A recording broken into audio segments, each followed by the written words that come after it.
Arschloch! Sofort! Jo, grüß dich. Eine kleine Info. Es geht mit Fallout 4 erst am 11.11. weiter. Hat seinen Grund. Wenn ich jetzt hier weiter laber, werde ich in der Zwischenzeit den Grund einblenden. Ich kann die nächsten 3, 4, 5, 6 Episoden aufgrund der Performance nicht online geben. Das geht einfach nicht. Jetzt muss man was einfallen lassen.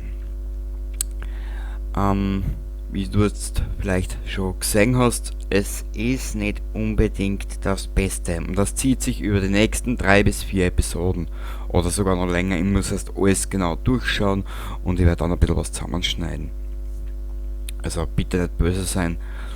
Aber ich kann das so nicht mehr bringen. Das geht nicht mehr.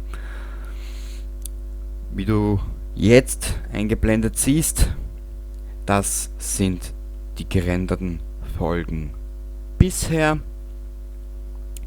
Und jetzt werde ich da einblenden, was ich noch habe zum Rendern, beziehungsweise wo es noch alles auf Lager liegt. Das sind zig Stunden an Fallout 4 Material, also uns geht's nicht aus.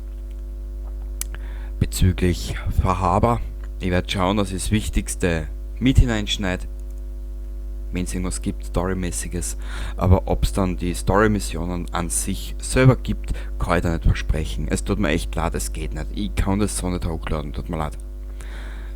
Und daher auch die Entscheidung, am Mittwoch, dem 11.11. gibt es dann wieder Fallout 4.